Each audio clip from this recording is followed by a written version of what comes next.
Mano, se tem uma coisa que vem aparecendo bastante em preço baixo e qualidade alta são monitores. E eu tô falando isso porque eu sei que tem bastante gente que compra monitor mesmo sem ter um desktop ou um videogame. Por isso, no vídeo de hoje eu decidi trazer os melhores monitores pra você comprar hoje em dia. Monitores desde os mais baratinhos e simples até os mais tops de linha que dá pra encontrar por um preço relativamente justo. Sabendo disso, fica até o final do vídeo porque eu tento deixar essa lista o mais completa possível. Então sem mais enrolação, vambora! Lembrando que todos os links estarão aí na descrição. Hoje a lista vai ter bastante monitor, então o vídeo vai ser meio separado mais por tópicos do que por preço. Agora sim, continuando, como as opções mais baratas nós temos aqui abaixo de R$700 e a gente já encontra aqui monitores bem baratinhos como o AOC 22B35HM23 e o LG 24MS500. O AOC eu particularmente não recomendo muito. Se você puder gastar mais que R$600 mesmo você querendo um monitor bem básico, eu recomendo que você invista mais do que isso para te evitar futuros arrependimentos. E isso se deve ao fato de que, embora ele tenha 120 Hz em taxa de atualização, 1 milissegundo em tempo de resposta, o painel dele é um VA. É ruim? Não é ruim. Só que, cara, por ser um monitor bem baratinho, a tendência desse painel aqui é que ele sofra muito com ghosting, o que sinceramente acaba estragando um pouco da experiência visual. Ele tem sim algumas tecnologias, como Adaptive Sync, que é quase a mesma coisa que o FreeSync, só que de um jeito um pouco mais simples, funcionando mais em jogos, e o Flicker Free, que evita a cintilação da tela. Além disso, ele tem um tamanho de 21 polegadas e meia, na verdade, com uma resolução Full HD de 1920 por 1080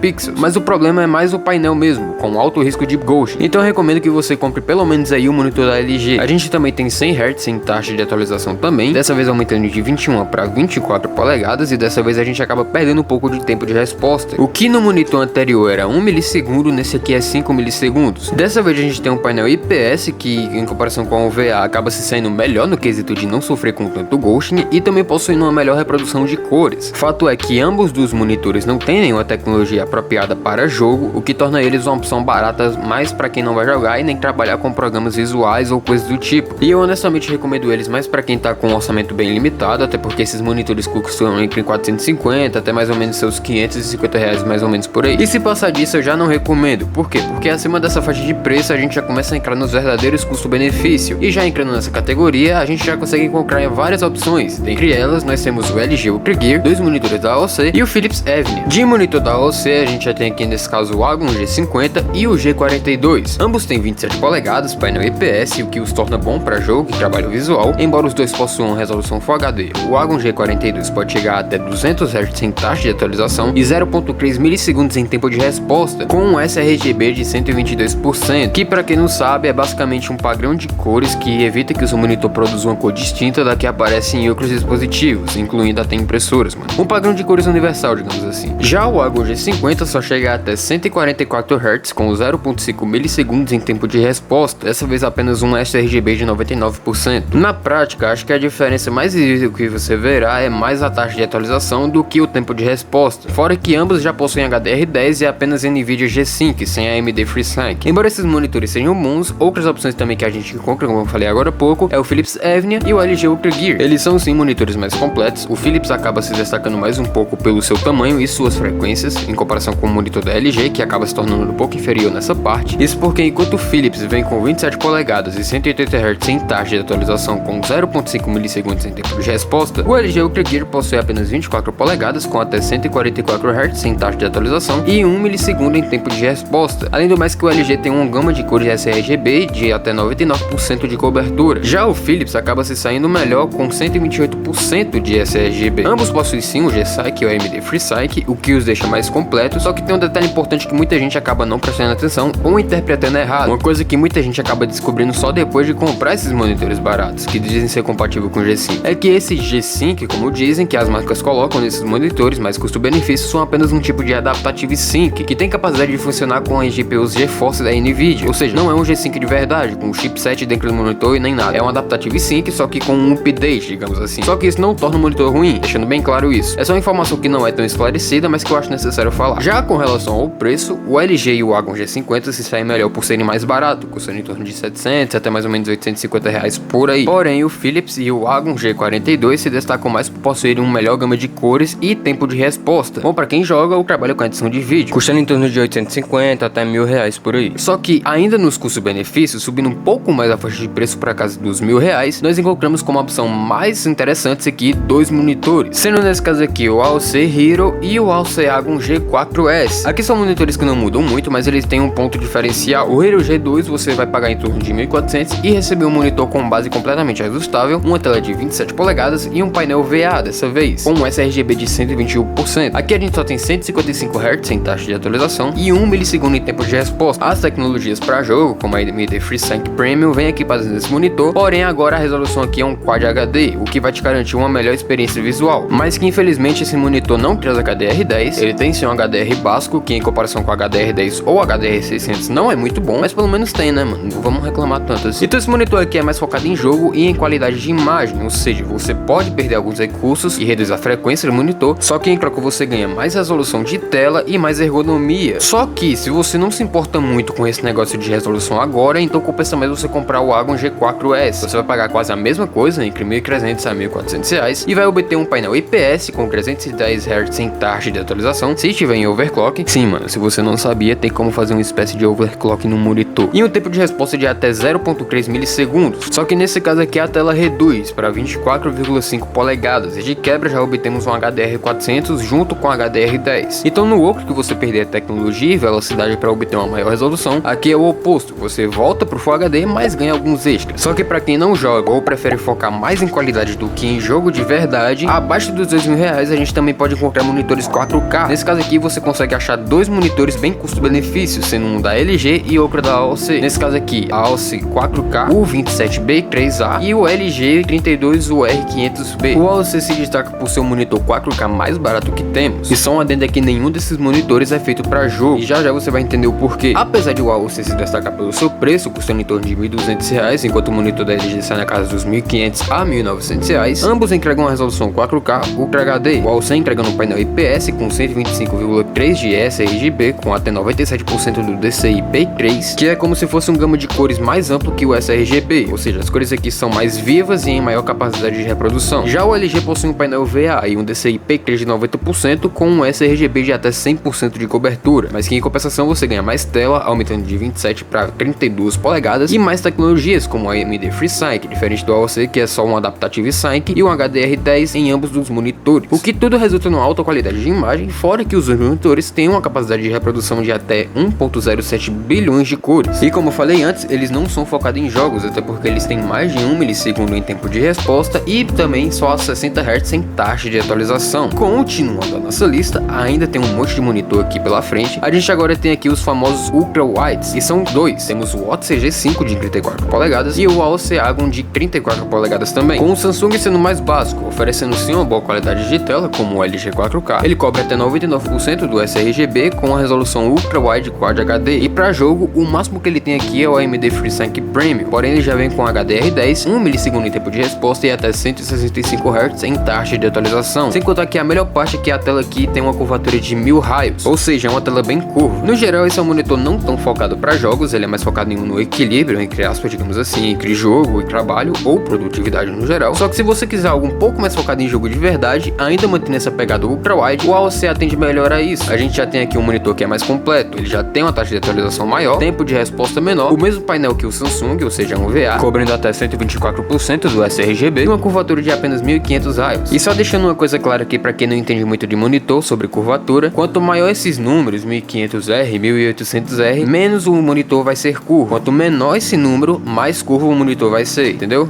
Beleza. Só que um ponto positivo também aqui, além do AMD FreeSync, é que esse carinha aqui já possui o G-Sync, que novamente é só um tipo de Adaptive Sync. E com relação ao seu preço, os dois monitores aí estão custando por volta de 1.800 até mais ou menos seus R$2.000. Só que agora chegando aos últimos 5 melhores monitores que temos nessa lista, eu aqui achei um monitor novo e um tanto quanto interessante pelo seu preço, sendo nesse caso aqui nada mais nada menos que o TCL G64. Maluco, na moral, se tu tá com a oportunidade de investir R$2.000 em um monitor, sem dúvidas esse daqui é um dos melhores, se não o melhor custo-benefício que tu pode encontrar atualmente. E tudo isso se resume ao seu painel, basicamente. Ele tem 300 Hz sem taxa de atualização, 1 milissegundo em tempo de resposta e um gama de cores de 90% 96% de cobertura DCI-P3 com HDR600, que basicamente é melhor que um HDR10, além de ter FreeSync Premium. Embora a gente tenha uma resolução Full HD, o principal aqui desse carinha é o tipo do painel, que simplesmente é um QD Mini LED, que basicamente junta o painel Mini LED, que já é foda por si só, com a camada de pontos quânticos, que não é um painel, deixando bem claro isso, tornando o controle e a reprodução de cor muito mais precisa, aumentando tanto o contraste quanto a profundidade do preto e deixando as cores mais vibrantes, o que se aproxima aí das tecnologias OLED. Cara, vai por mim, se tu puder, investe, porque é basicamente a melhor tecnologia de tela que tu pode encontrar em um monitor abaixo dos R$2.000. Você encontra ele facilmente aí por R$1.700 a R$1.900, mais ou menos por aí, e essa é a versão de 25 polegadas, mas também tem a versão de 27 polegadas. Aqui você tem a mesma tecnologia de tela, o único ponto ruim é que agora você cai de 300 Hz para 180 Hz, só que em compensação você ganha o dobro de resolução, passando de um Full HD para um Quad HD, e essa versão de 27 polegadas está sendo comercializada por R$2.200 até mais ou menos seus R$2.700, e sinceramente nessa faixa de preço eu não achei nenhum monitor melhor que bata de frente com esse. Só que agora, ignorando o custo-benefício, ignorando o preço barato, a gente realmente vai para os tops de linha de verdade. Nós temos aqui dois tipos de top de linha e um bônus entre aspas. E cara, assim, antes de eu falar sobre esses monitores, eu vou deixar claro que eles são os monitores mais para você que tem muito dinheiro e realmente quer o melhor do melhor em um monitor. Não é barato, mas também não deixa a desejar, sendo o ROG Strix e o LG Ultra Gear novamente. A princípio, ambos os monitores têm um tamanho de mais ou menos 27 polegadas e resolução Quad HD, enquanto o LG possui até 98,5% de DCI-P3, o Asus ROG supera por pouco com a cobertura de até 99% do DCI-P3, o que teoricamente a diferença vai ser pouco perceptível a olho nu. Os dois possuem HDR10 e G-Sync, o Asus com a AMD FreeSync Premium e o LG com a AMD FreeSync Premium Pro. E outro detalhe interessante é que o Asus tem uma capacidade de reproduzir até 16,7 milhões de cores, enquanto o LG chega na casa dos 1,07 bilhões de cores, fora que ambos têm 240 Hz sem taxa de atualização e simplesmente até 0,03 milissegundos em tempo de resposta. Então assim, se você realmente tiver muita grana mesmo, eu não tô brincando, e puder investir pesado nesses dois monitores aqui, eles vão ser simplesmente os melhores para você comprar. Enquanto o LG sai mais barato e entrega tudo, sendo cobrado o papo de R$4.500 a R$5.000, o Asus ROG ultrapassa facilmente os R$5.000, indo parar na casa aí dos 6, 7 até R$8.000. Inclusive quase nessa mesma faixa de preço você simplesmente compra o melhor que eu encontrei aqui, que é no caso o TCL 34R83Q, que como eu falei, mano, tá numa média entre 5 a R$8.000, e embora ele tenha as mesmas configurações da versão de 27 polegadas, aqui você ganha uma tela maior de 34 polegadas, dessa vez vindo aqui com HDR 1400, que garante uma experiência visual excelente para ambientes bem iluminados e principalmente profissionais que trabalham com design ou coisas do tipo. Em comparação com as outras duas versões desse monitor, aqui ele só entrega um DCI-P3 de 95%, porém nada muito diferente na prática, além de entregar uma resolução Ultra Wide Quad HD, assim como os outros monitores Ultra Wide dessa lista. Só que um ponto importante é que a tecnologia aqui QD Mini LED desse monitor, em comparação com o OLED, acaba se saindo um pouco inferior no quesito de contraste, porém muito superior no quesito de brilho. Então se você quiser um preto mais profundo, os monitores OLEDs vão te atender super bem. Só que se você estiver satisfeito com o contraste e o nível de profundidade de preto que a TCL pode te entregar, então obviamente o monitor da TCL é o que mais vai te atender bem, se ele não perder muito pro LG, né? Depende muito da sua necessidade. Mas bom, mano, é assim que a gente se encerra mais uma lista. Então esse foi o vídeo. Se você gostou, deixa um like, se inscreva para não perder nenhum vídeo novo. Se você conhece alguém que precisa de um monitor, compartilha esse vídeo e comenta para me dar um feedback. Eu vou ficando por aqui, aí na descrição vai estar tudo que você precisa. E é isso, fiquem com Deus, valeu e falou!